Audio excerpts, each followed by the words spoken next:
ষষ্ঠ দফার ভোটের শুরু থেকেই উত্তপ্ত হলদিয়া। তমলুকের বিজেপি প্রার্থী অভিজিৎ গঙ্গোপাধ্যায়কে ঘিরে দফায় দফায় বিক্ষোভ। এবার তার বিরুদ্ধে উঠল ভোটারদের প্রভাবিত করার অভিযোগ। হলদিয়ার 19 নম্বর ওয়ার্ডে মহিলাদের মারধর এবং ছাপ্পা দেওয়ার অভিযোগ বিজেপির বিরুদ্ধে। অভিজিৎ গঙ্গোপাধ্যায়ের মদতে দেদার ছাপ্পা ভোট চলছে তমলুক লোকসভার একাধিক বুথে। অভিযোগ তৃণমূল প্রার্থী দেবাংশু ভট্টাচার্যের। কিছুক্ষণ আগে প্রার্থী অভিজিৎ গাঙ্গুলি এসেছিলেন এবং কংগ্রেসের প্রার্থী দেবাংশু ভট্টাচার্য এখানে এই মুহূর্তে এসেছে। কিন্তু স্থানীয় মানুষদের অভিযোগ যে এখানে অভিজিৎ গাঙ্গুলি এসে তাদেরকে বিজেপিকে ভোট দেওয়ার কথা বলে এবং এখানে অবাধে বিজেপি ছাপ্পা দিচ্ছে বলেও কিন্তু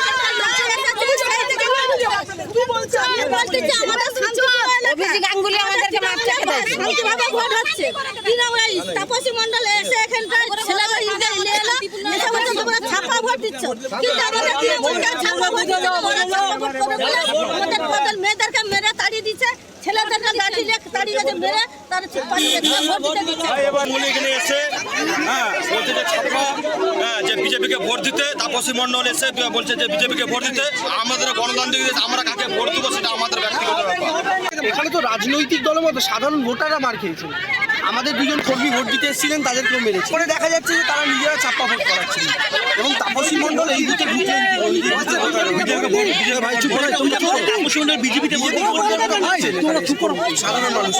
সাধারণ মানুষ ক্ষিপ্ত হয়ে গিয়েছেন।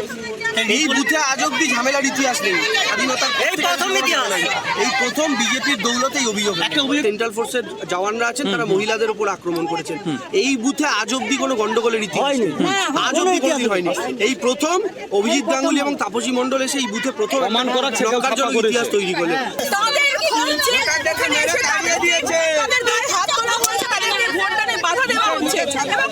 তৃণমূল কংগ্রেসের প্রার্থী দেবাংশু ভট্টাচার্য এসে যেটা তিনি জানিয়েছেন যে এখানে তারা আবার রিপোর্টের দাবি জানাবে নির্বাচন কমিশনের কাছে এবং এই যে ঘটনা ঘটেছে সেটা পুরোটাই নির্বাচন কমিশনকে তারা লিখিতভাবে জানাবে।